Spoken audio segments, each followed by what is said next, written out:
跟我玩阴呢？我现在就去拆穿他虚伪的嘴脸。慧慧，你别冲动，你听我说。瑞华盛典对于公司来说非常的重要，我们所有的供应商还有珠宝界的名流全在这里。你现在去跟高阶吵一架，对我们没有任何好处，只会做低我们自己，而且会被董事长给看低。我咽不下这口气。你听我说，没有到最后，我们就还有机会。只要最后展出的作品是慧星的珠宝，我们就可以翻盘。事已至此了，还能有什么办法？你的意思是？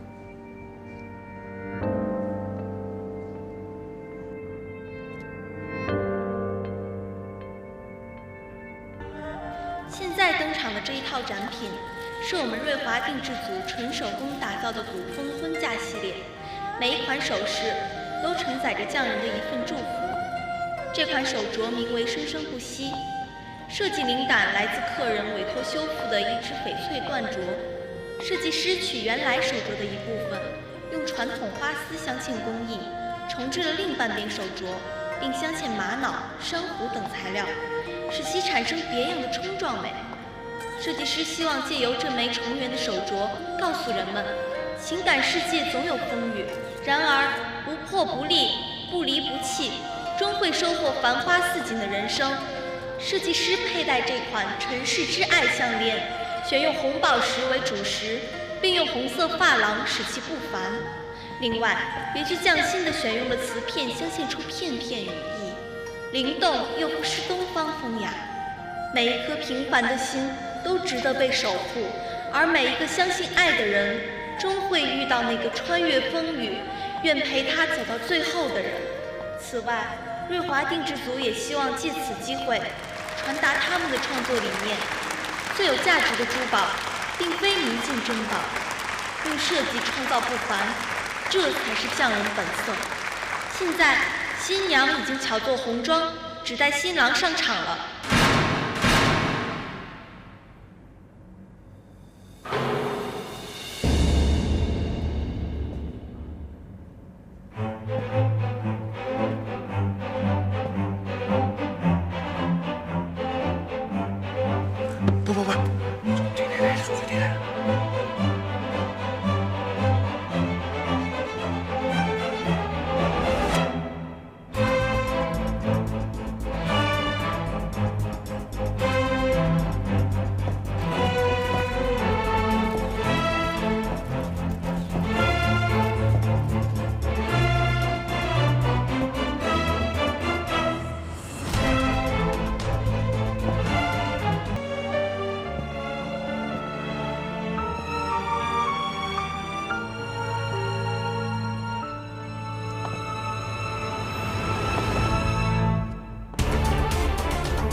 你来是要拉我下台的吗？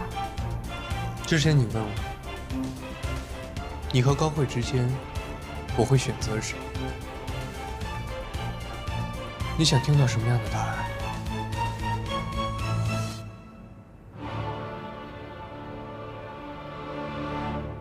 慧星的首饰盒，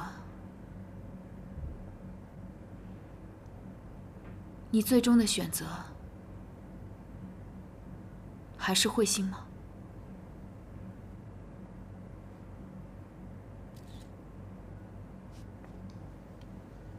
设计作品的珍贵之处，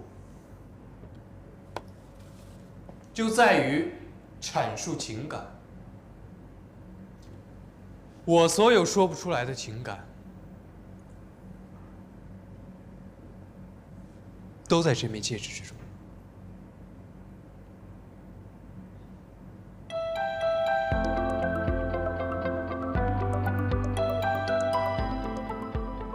高洁，我从这枚戒指之中看到了你的初心，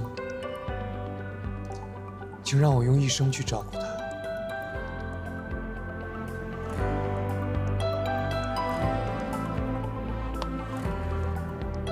好吗？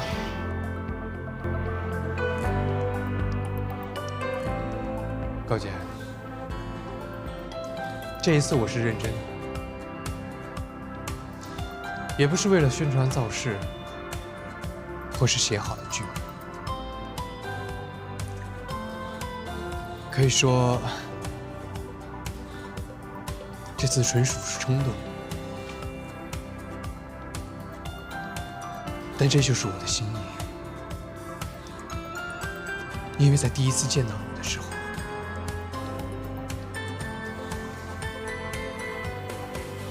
我就想让你做我的新娘了。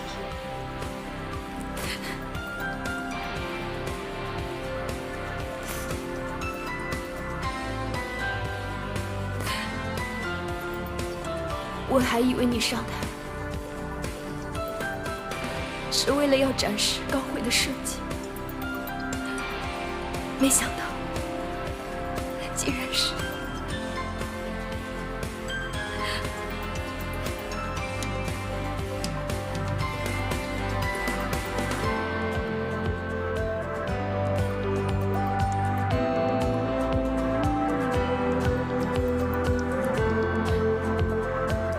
可是。 Hey, where I come from, a young man gets down on one knee when he wants to propose. Show your devotion. Thanks for the heads up.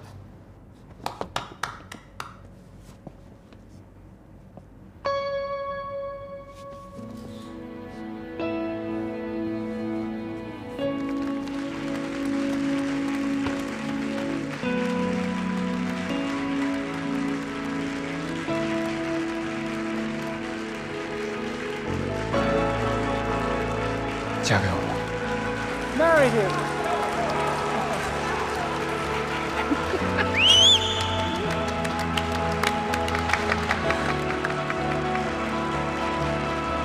子瑜，你知道他们俩怎么会在一起的？我还想知道为什么呢？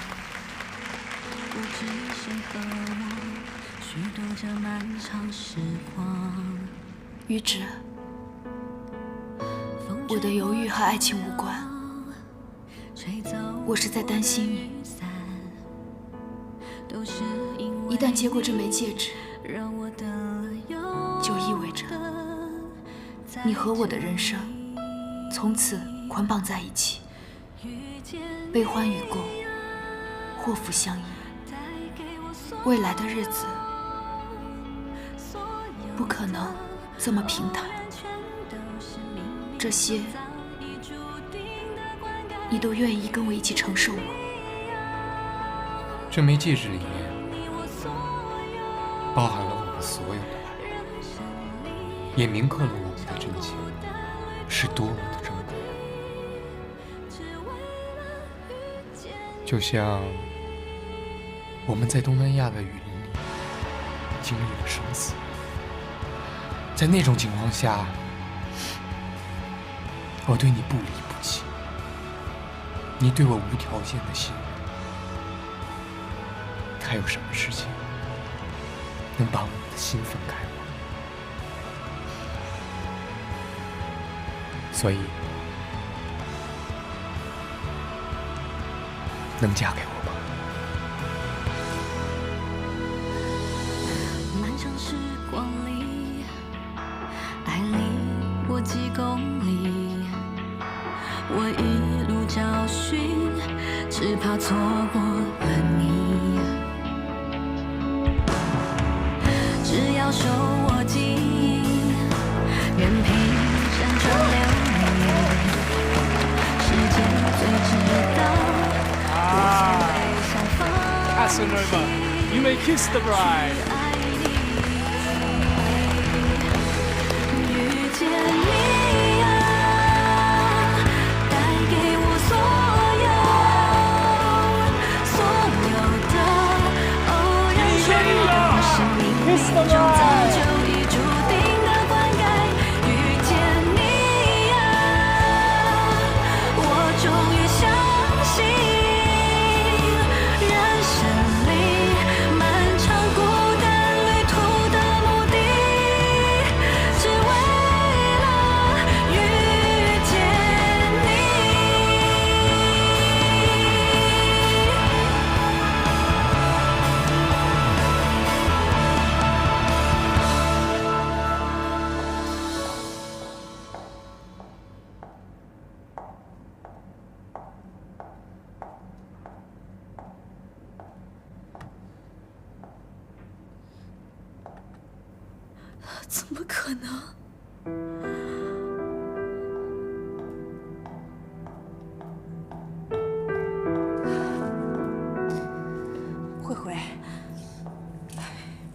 简直是太荒唐了！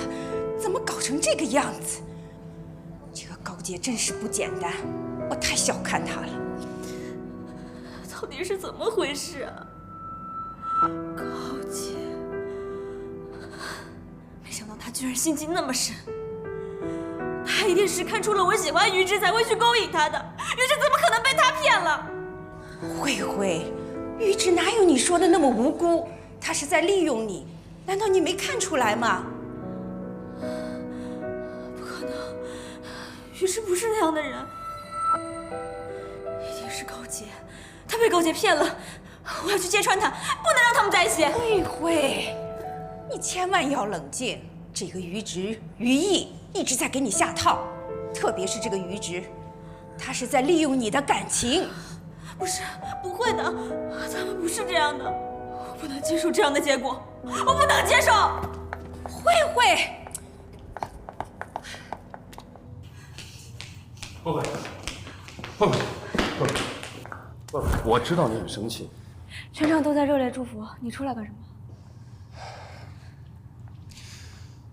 我一直以为于直是一个可以把工作跟私生活分开的人，但没想到我看错他了。你以为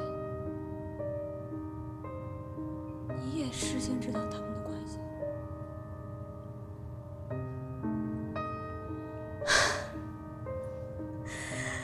好啊，全世界都知道他们俩的关系，只有我被蒙在鼓里是吗？我妈说的没错，你们所有的人联合起来骗我。我承认我确实是知道，而且我也劝过他们，但是我没有想到，于是对他的感情已经超出了我的预料。你说的这番话，无非是想说他们俩才是真爱。于直能为高洁冲昏头脑，那我呢？你们把我当什么啊？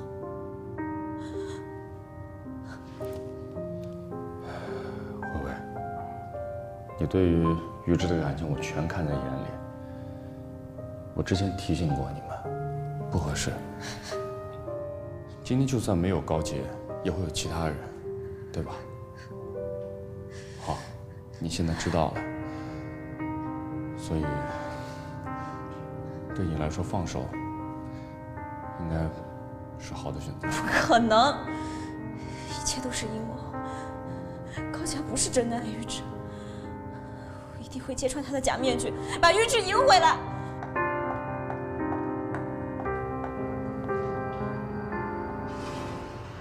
你就真这么爱于之I never expected to see such a romantic spectacle so far away from home. I couldn't help but get swept up in the moment. Please forgive my passion. I got my girls. Thanks for your present. It seems like our young bride is a little bit nervous, but don't worry, my dear. In my country, when a man does not treat his woman right, he's likely to get punched. If our young friend here crosses the line, I know where to find him. I almost asked you to be our witness. Mr. Antonio, thank you for your blessing. Miss Gao, your designs are unique, enchanting, and an authentic Chinese style. I'll be sure to sing your praises when I get home to everybody. I look forward to working with you again. Awesome. Thank you so much. 哎，安东尼奥要跟瑞华合作了啊！安东尼奥看中的作品啊，必定是下一季大热的款式。我们啊，得赶紧去下单了。来。啊，好。谢谢捧场，谢谢。谢谢，我们到时候再聊哈，谢谢。哎，董事长，谢谢捧场，恭喜恭喜啊！谢谢，恭喜恭喜！谢谢，订单都是去我们这里。好，谢谢捧场，谢谢。林董事长，哎呦，了不起呀！瑞华年度盛典，真是给珠宝行业立了个高标杆，让我们这些同行相形见绌啊！谢谢捧场。我还要衷心的恭喜孩子们的喜事儿要到了，你看这些孩子多浪漫呐！我听说安东尼奥对高洁的设计赞不绝口，有这么好的准儿媳，穆总，高洁居然瞒着我，也应该很满意吧？那是当然的。哎呦，今天的男女主角来了，于直，恭喜啊！谢谢。奶奶，今天的事情呢，我没有提前跟您打招呼，对不起啊，我回去仔细跟您报备。俗话说，女大了不中留，我看男的也一样。你都在那么多人面前见证求婚了，我还能说什么？你看，我就说了，林董事长一贯是通情达理的人，嘿嘿，这么郎才女貌的一对儿，能不支持吗？谢谢，我走了。谢谢。奶奶，再多人证婚，也没有你帮我们证婚好啊。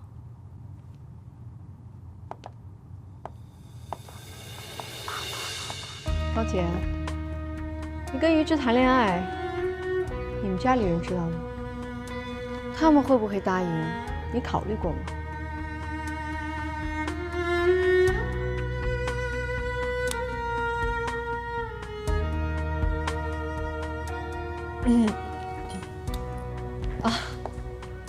对不起啊，董事长，的确是我操心操得太多了。我有点不舒服，我先回去行吗？你这2天辛苦了，早点回去休息吧。嗯。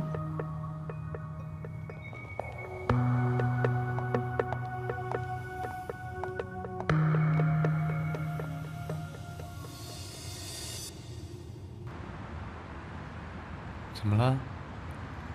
刚刚穆子云的话，让你不舒服了？没有啦，我在想订单的事情，回去还要跟蔡师傅合计一下，我还是先回去好了。不会耽误你太久的，1顿饭的时间，走吧。高姐，你今天居然抢了主角的戏份，恭喜你啊！不过我要奉劝你2句，用这种诡计得来的东西都是长久不了的，别高兴得太早。我很认同你这句话，但是这句话送给你自己更恰当。你说什么？吴小慈老师，我很敬重您，也希望您尊重我的未婚妻。哼，于直，你真是爱妻心切。你了解他吗？他在背后用了多少手段，耍了多少心思。他给你吃了什么迷魂汤了？他居然骗得你向他求婚。今天在台上所有的决定呢，都是我自己的决定，跟高姐无关，她也完全不知情。我跟高姐的感情也很好，不存在谁欺骗谁。哦，对了，在工作中呢，我敬您是前辈，您所有的指点我也非常感谢。这种感情的私事，您还是不要掺和。你自己的决定。那撤了镶嵌组的表演也是你决定的。作为镶嵌组的副总，你怎么能这么做呢？你这么做对得起你的团队吗？你对得起慧慧吗？其实高慧自己心里呢，比我更清楚，她到底干了什么，是谁用诡计去陷害自己的竞争对手。董事长说过，我们瑞华内部要齐心协力。如果他这个事情传到董事长的耳朵里，恐怕这件事情不好收场。我是在替他善后。哼，就算慧慧做了什么，那也是为了你镶嵌组的利益。于直，你不要被感情冲昏了头脑。你现在居然事业也不要了，你是不是连瑞华和我们慈恋的合作也不想要了？瑞华和慈恋的合作本来就是你情我愿的商业合作，但是这段日子呢，你们慈恋好像只把瑞华当作高慧的练兵场，当初答应的资源也迟迟未落实，我很难看出你想合作的诚意啊。你这话什么意思？很简单，我和于毅非常看重您的合作，也非常想跟您合作。当初答应您的资源也一样没有落下，我们也不会单方面的解除合约。不过呢，您要是觉得除了瑞华，慈恋还有更好的合作平台，我们绝不阻拦。至于我们首席设计师到底还是不是高慧，完全取决于您还有高慧。真是昏了头了。哦，对了，在工作之余呢，我享有绝对完整的人身自由权利。还希望您不要干涉。我们走吧。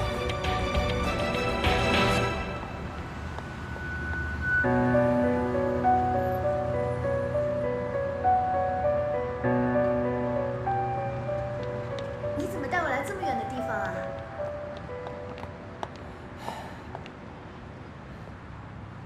刚才求婚太仓促了，没有花怎么行呢？可是这么晚，我又不知道去哪里买999朵玫瑰花，我只好让严凯准备了烟花，只有这里才能放，希望你会喜欢。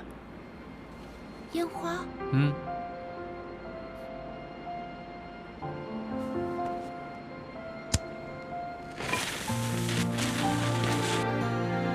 3、2、1。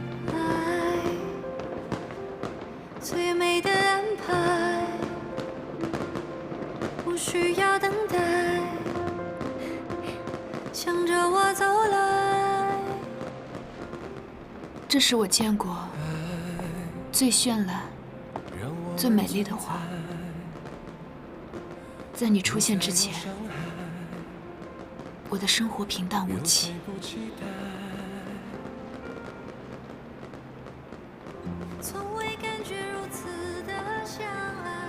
因为遇见你，才让这一切变得精彩起来。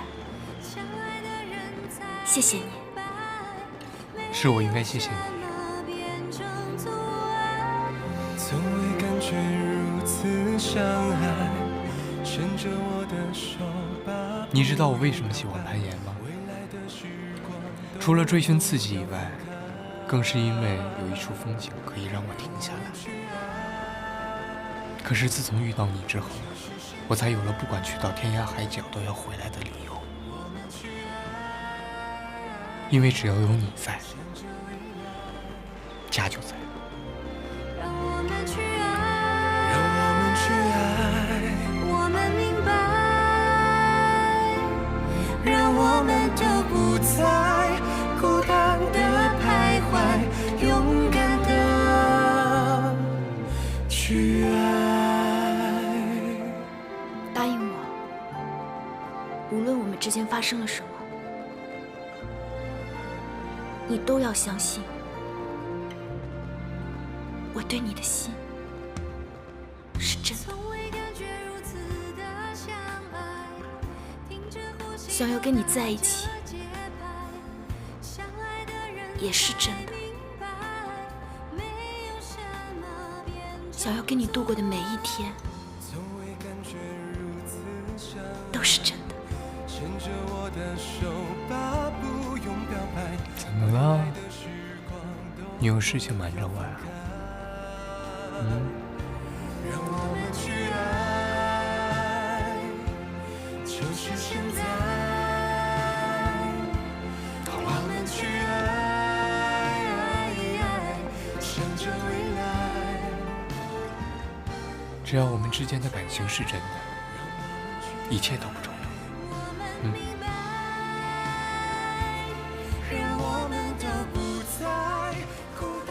于芷，从这一刻开始，我会放下所有，真心以待。让我们都不再孤单的徘徊，勇敢的去爱。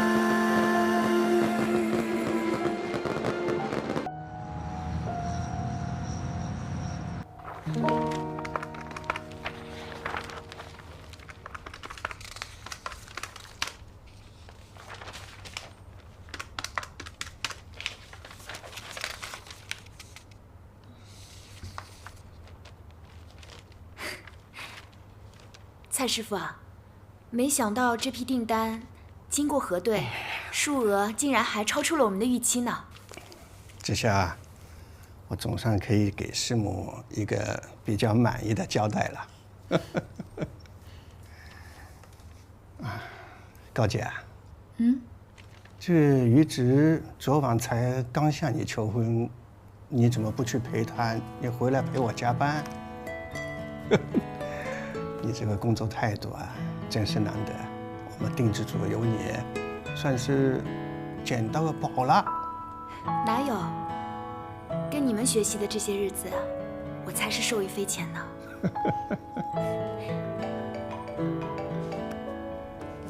你在干嘛呢？我想你了。要不要一起吃早饭啊？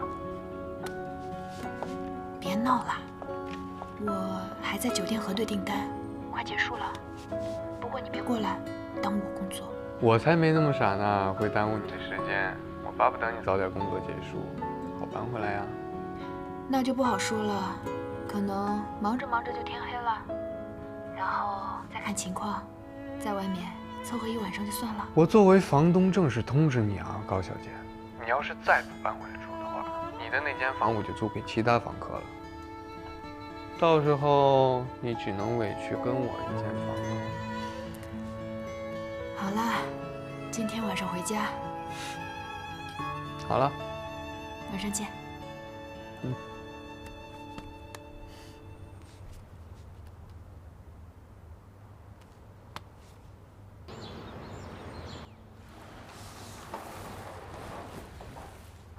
表姨，坐吧。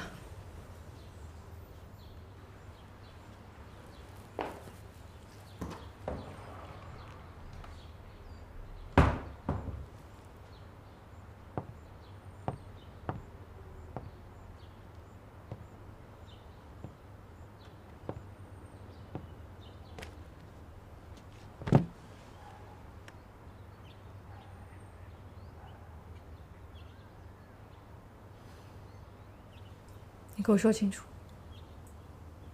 你跟于之到底怎么回事？对不起，表姨，我不该瞒着你。这么说，是真的了？你跟于之早就开始了，分手，马上分手，结婚的事情提都不要提。表姨，于之对我是真心的，真心的。我告诉你，真心的话我听得多了。你能保证真心永远不变质吗？我相信他，而且我也很爱他，想要跟他过一辈子。你知不知道我跟于之之间的关系？一开始的时候我真的不知道，等知道的时候已经无法自拔了。我没有孩子，我把你当作亲生女儿一样看待。女儿找到好的归宿，当妈的能不高兴吗？但是你千不该万不该，你为什么偏偏要找于直呢？啊，我跟他的恩怨，这辈子我们俩也解决不了。你居然明明知道，我真是不知道有一天你会这么对我。对不起，表姨。你不要跟我对不起，你跟你自己对不起。余光华是个什么样的人，你是知道的。他怎么当父亲的？他能生出一个好儿子来吗？啊！你现在在热恋，当然了，什么事情都无所谓。但是你走进婚姻了啊，那将来痛苦的事情，你痛苦一辈子，就跟我一样。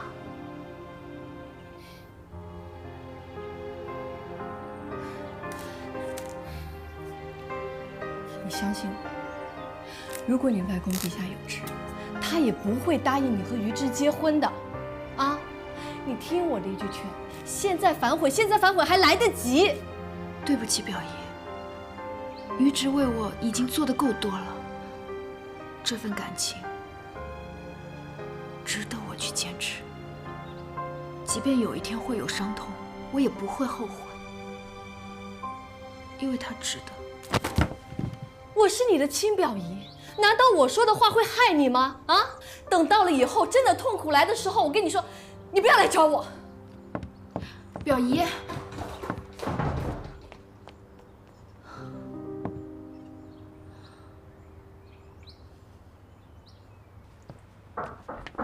来。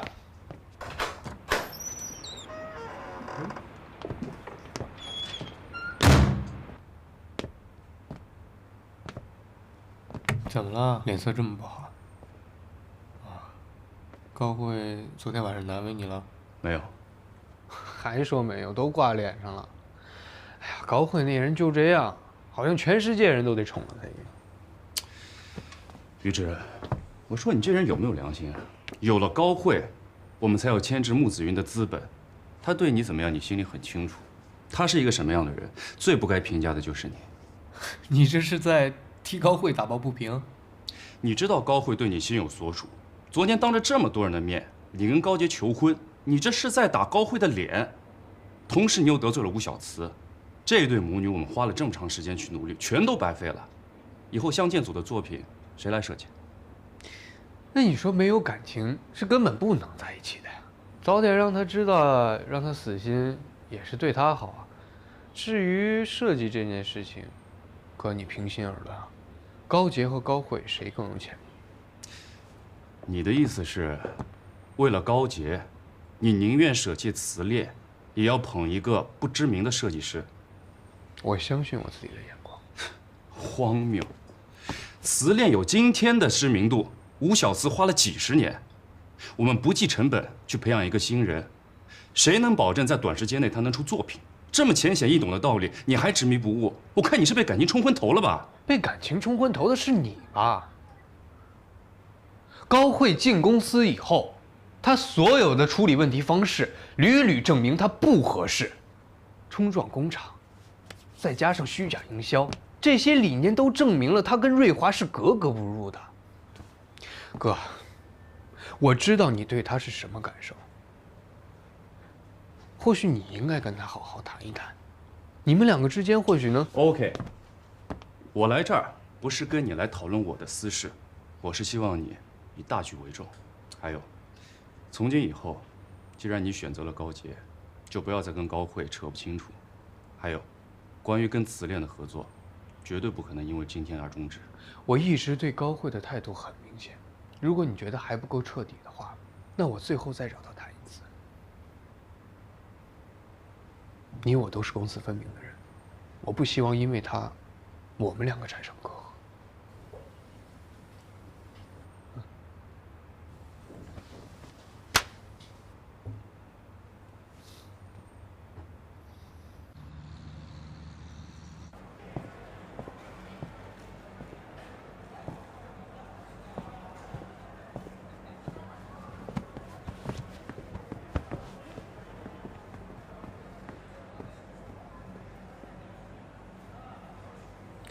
我这次约你来呢，是想跟你说一声对不起。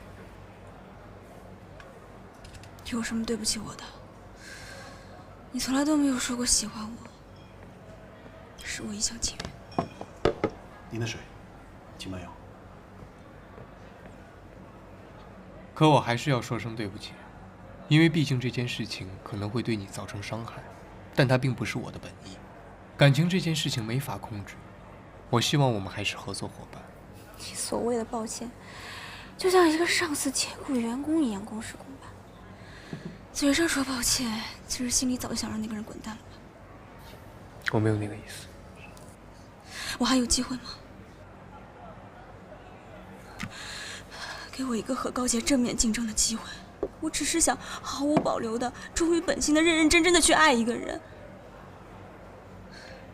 你跟高洁认识多久啊？你了解他吗？也许过段时间你冷静下来，你会发现你和高洁根本就不合适。我和他的感情开始在东南亚雨林。本来我去那里是为了一颗极品的歌秀，可是后来我才发现，我就是为了遇见他。我们的感情是经历过生死的，所以不存在时间的考验。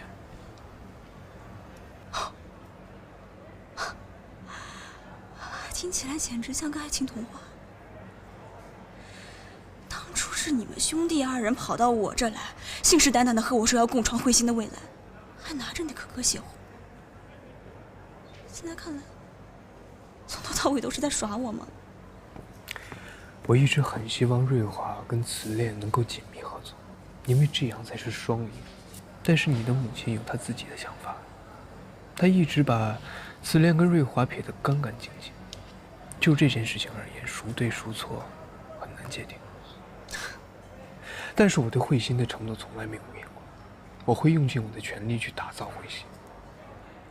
有我才有慧心，现在你是打算为了高洁，放弃慧心吗？你和高洁的设计风格完全不同，不存在于谁代替谁。你们都是很好的设计师，也会为中国珠宝行业的发展带来很大的贡献。高慧，我希望你放下个人情绪，以后我们还是合作伙伴，我们可以共创一番事业。好宏伟的愿景啊！一顶合作伙伴的帽子扣上来，我算是彻底出局了吗？高洁真是有两下子哈，一个晚上在设计上和我平起平坐，让我的心上人变成了我姐夫。姐夫？什么意思？你不知道吗？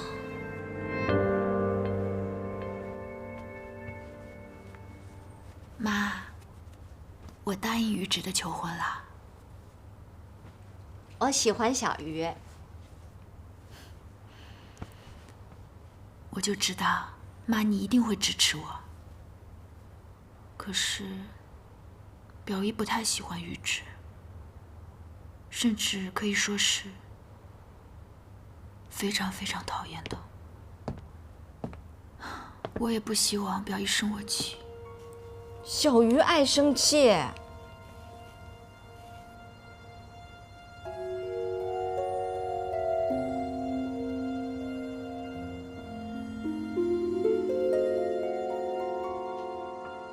你真的要跟于直在一起？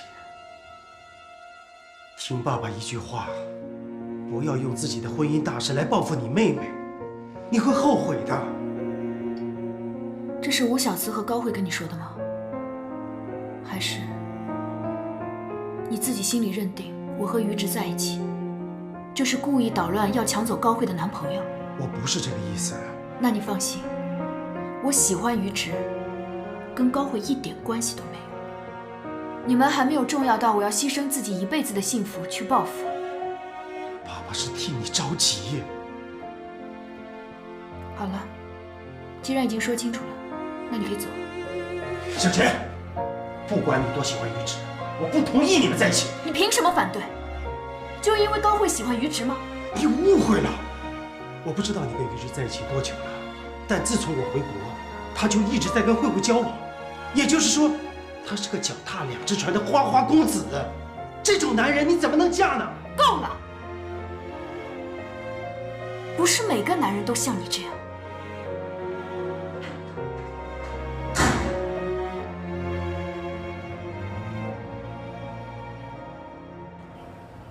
这不说你是他同父异母的妹妹？尽管我耻于有这样的姐姐，可这就是事实。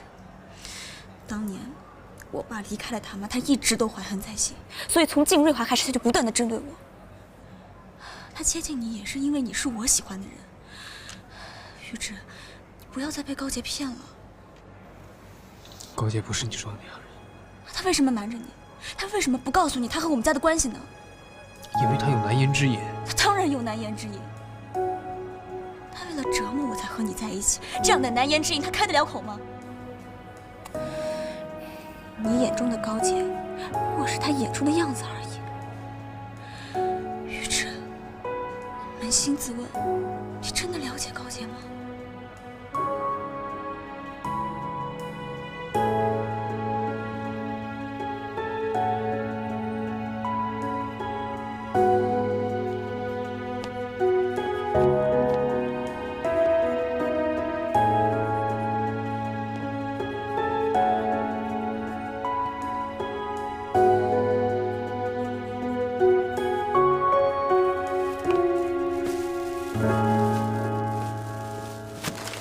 阿姨，小鱼，哎，你看，真好看。哎，你看，我给你带了什么？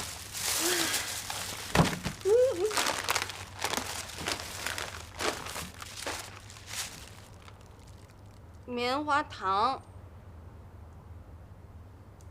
棉花糖是甜食，吃多了对身体不好。那我给你变个魔术，好不好？好。看啊，这里。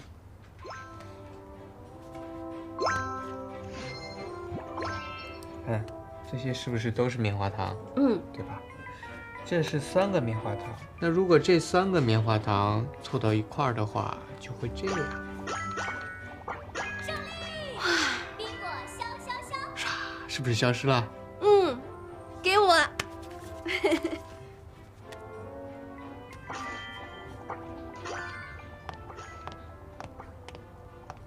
来啦，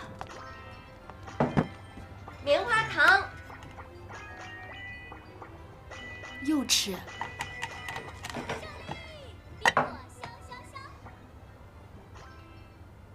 怎么了？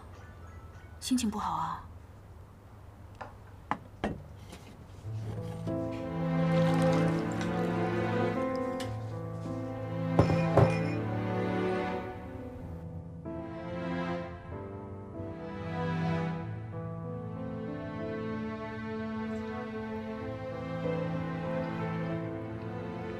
我见过高慧了，他跟我说了你们的事情，还有你们的关系。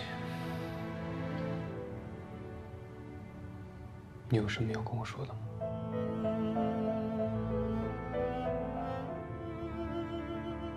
我和高慧是同父异母的姐妹，当年吴小四的介入，让我妈遭受了家庭和事业的双重打击。才变成现在这个样子。我进入瑞华，确实是有跟高慧较劲的意思。我想用实力打败她，还有我妈妈失去设计能力做不到的事情，我都要一一替她完成。那你为什么不早跟我说？从我知道我跟高慧的关系开始，你们已经是合作伙伴了，我怎么可以开口跟你说这些？告诉你，你就会跟高慧和子恋断绝来往吗？后来时间久了，我更不知道怎么解释这一切了。我怕你会误会。你现在告诉我就不会误会了吗？你说你进公司是为了跟他较劲，那你跟我在一起是不是为了较劲？于直啊，我不管高慧跟你说了些什么，我是不会拿自己的婚姻当儿戏的。我答应你的求婚，是因为我想跟你一辈子在一起。你说的是真的？你相信也好，不信也罢，该说的我都已经说了。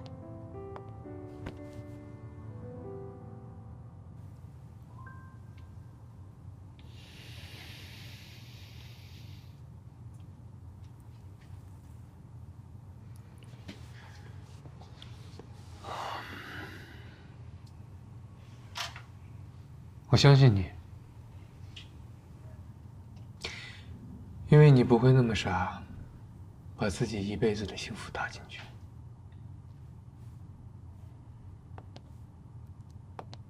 你真的不介意我对你的隐瞒？我介意，我也很生气。不过我理解你为什么这么做。每个人都有一些自己不想说的秘密，就像我跟步子云的关系，我也不会轻易告诉别的人。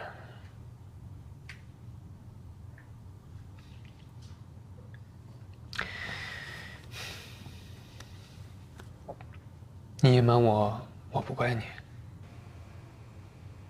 都是我太粗心了，跟伤害自己母亲的人一起共事，心里一定很痛苦吧？都怪我没有早点发现。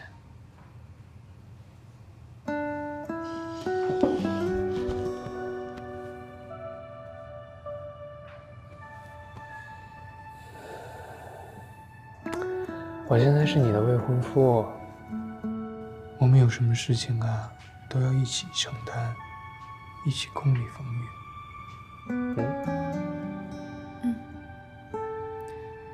我答应过你了，我会放下一切，全心全意的跟你在一起。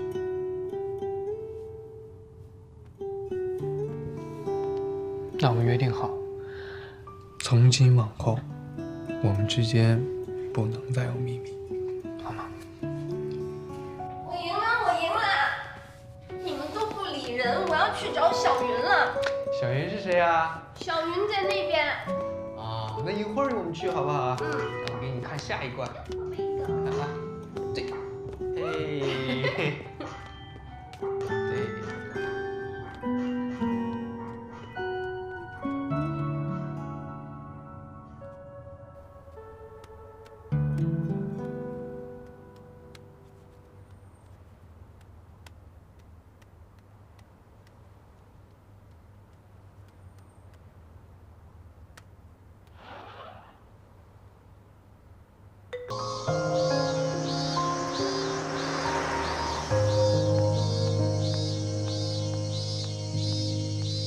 倒啥呀？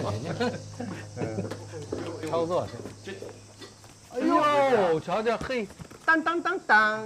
我专门定做的低糖牛炸红丝绒蛋糕，甜度不高，各位师傅可以放心大胆的吃。这今天这是什么日子呀？这是，嗯？我要感谢大家，瑞华年度盛典我们定制组有那么好的成绩，这是大家努力的成果。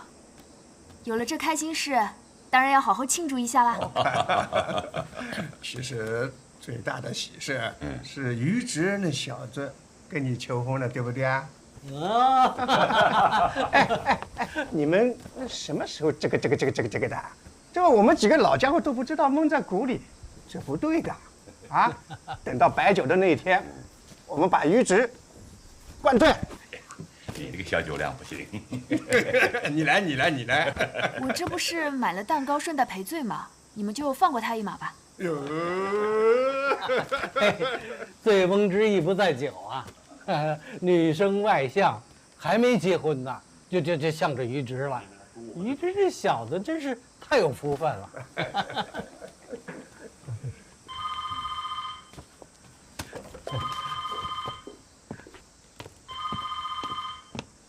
我们先来尝尝。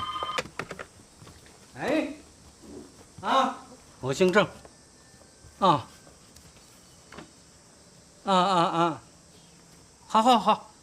我派人过去。哎，好的，回家啊，挂了啊。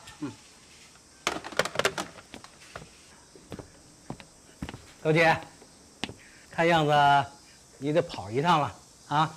公司呢要搞一个这个年度盛典的这个总结会，你是咱们定制组的主心骨啊，你得跑一趟。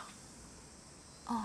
小高啊，这个虽然我们这次成绩不错，你去打听另外2个组他们做的怎么样啊？让我们先摸摸底。结果不重要啊，主要是小高带着咱们打了一个胜仗，是吧？但是结果如果最后咱们被裁撤了，那也没什么遗憾的。放心吧，我们都已经尽了全力，董事长也看到我们的潜力了，定制组一定可以留下来的。但愿如此。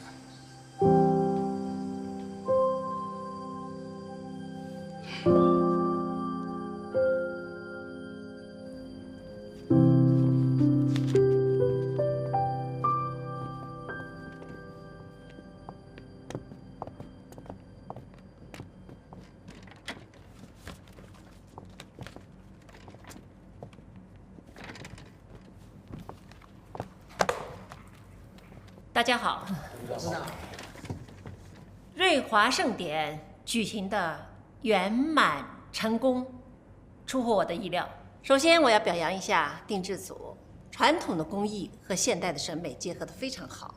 本来我们说定制组要裁撤的，可是现在我觉得是瑞华的重要部分，必须保留。谢谢董事长。接下来，我想表扬一下镶嵌组，祝贺彗星系列惊艳亮相。董事长，您别笑话我了，彗星系列哪有惊艳亮相啊？碰上定制组就只有惨淡收场了。彗星系列开创了我们镶嵌产品线的崭新局面，你们这一步跨得非常漂亮。而且销售额也是非常可观的。销售额？会展上就那些订单，有什么我不知道的吗？于之搞定了国外代理商大单，确定了好几家百货商场的入驻，并且谈定了比较丰厚的利润分成，所以等于变相的增加了销售额。于之的销售开拓思维非常新颖，把我们瑞华的产品卖到海外去，一直是我这些年的一个心愿。所以我们在这方面可以好好的思考和开拓一下。接下来呢，我要谈一下素金组。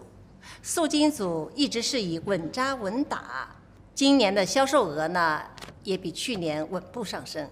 可是今年镶嵌组非常亮眼，所以你们就比预期的要差了一点。穆总啊，你要多跟年轻人交流，不能落后时代的步伐哦。当然。订单呢都接到了，大家安排一下生产，看一下交货期，不要延误。我们瑞华一直是以信誉取胜的，所以不要自己砸了自己的牌子。好了，今天的会议就到这儿，大家散会吧。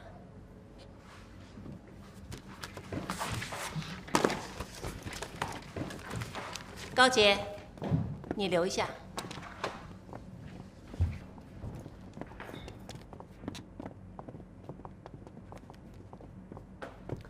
爸，哥，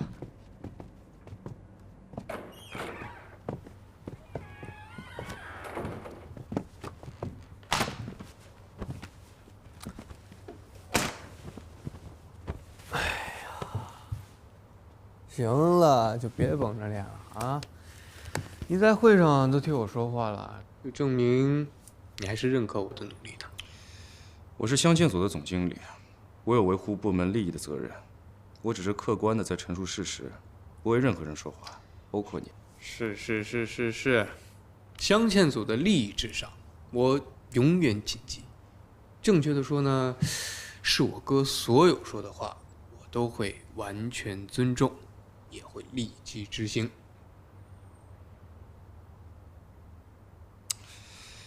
以后有关于镶嵌组的所有活动，你都必须提前跟我报备，不要事后再通知我。万一你以后闯了祸，我都不知道怎么给你善后。那当然啊，我得攻下堡垒才能报备啊，我不能整天放几枪就来给你报告，那多累啊！你呀，就负责在前面大方向指路，我就侧翼包抄，咱俩肯定打一个胜仗。哼，你心里真这么想就好了。这次海外代理的事情你做得不错，这件事情你以后就继续跟进。至于彗星系列还有开新店的事情，由我来负责，这样也能避免你和高贵之间的尴尬。哥呀，你可真是救了我的命啊！行了，我也去忙了，好好签几个大单子，走了。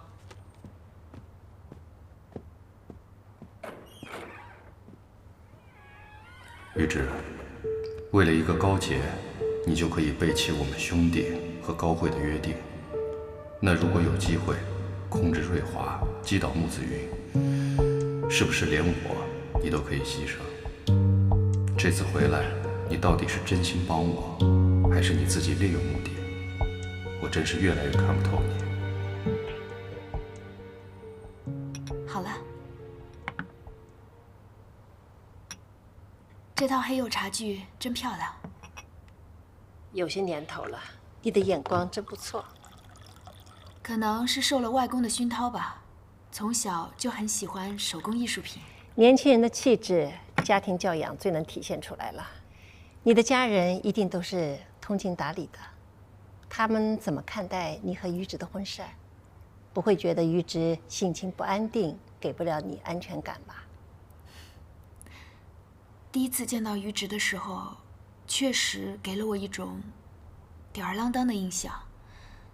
但是相处之后，才发现真实的他是个负责任、很重感情的人。这些我都会和家人说，让他们放心。这样就好，你能看到于直的长处，说明你对于直是有感情的。你是一个很好的姑娘，你到了定制组啊，那些老师傅们都被你激得斗志昂扬的。你们的作品我看了，很好，我很重视。不过在定制组的发展上，我可能要跟你说一声抱歉哦。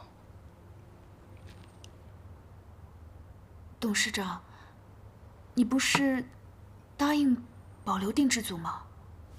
传统手工艺不是靠几个人的努力就能解决的问题。定制组一直没有业绩，它没有生产和销售的配套，它必须要挂靠在另一个部门来解决这些问题。挂靠到其他部门，比如说镶嵌组，或者是塑金组。你们定制组是挂靠在镶嵌组，还是在塑金组？对你们来讲是个艰难的选择。跟谁合作，怎么挂靠，你心里要有杆秤哦。董事长，可以让我考虑一下再回复您吗？当然可以，你回去跟师傅们商量一下，再告诉我。嗯。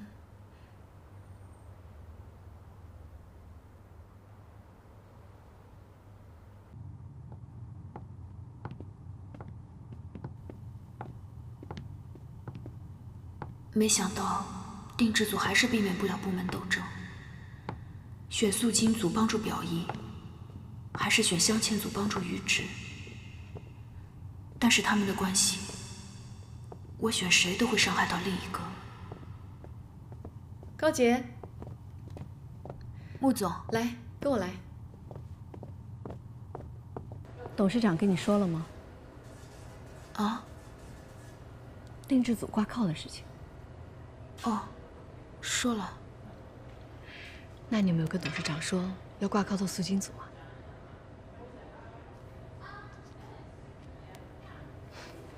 放心，不管董事长现在是什么态度，他一定会答应的。我们两个要赶紧商量一下，万一镶嵌组那边有什么行动，我们应该怎么对策？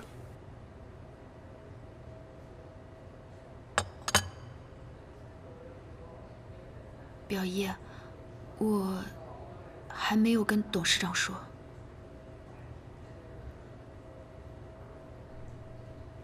我还在想。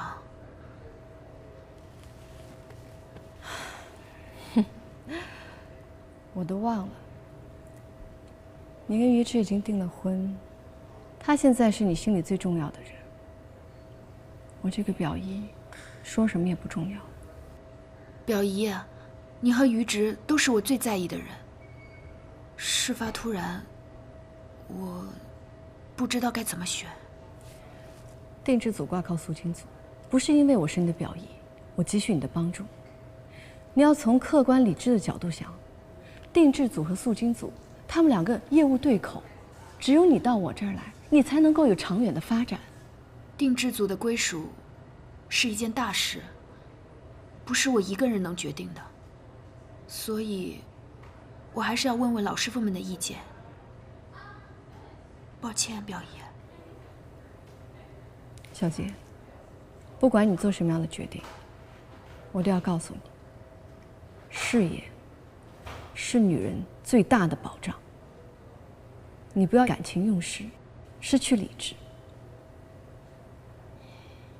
尤其是你的家庭。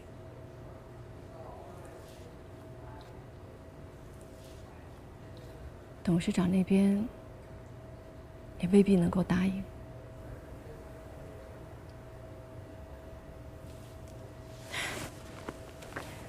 好了，你自己好好的想想吧。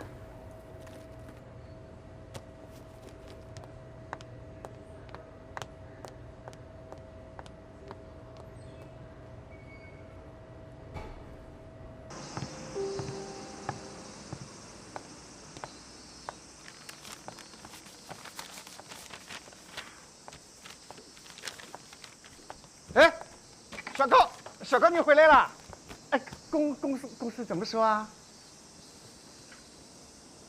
小高回来不是很高兴，看来我们没戏了，肯定被拆车了。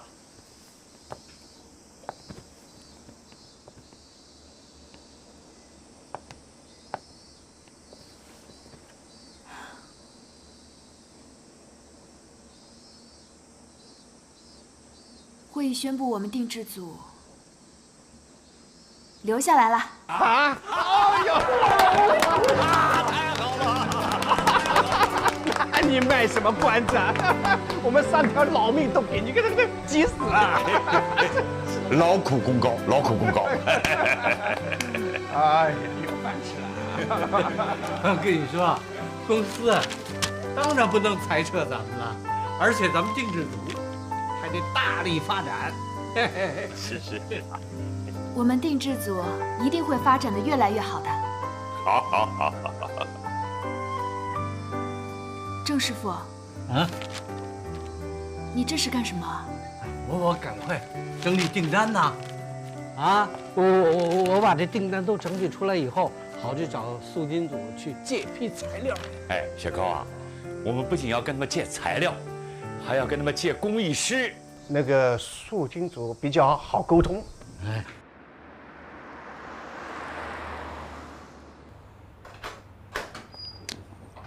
我回来啦。回来啦。嗯。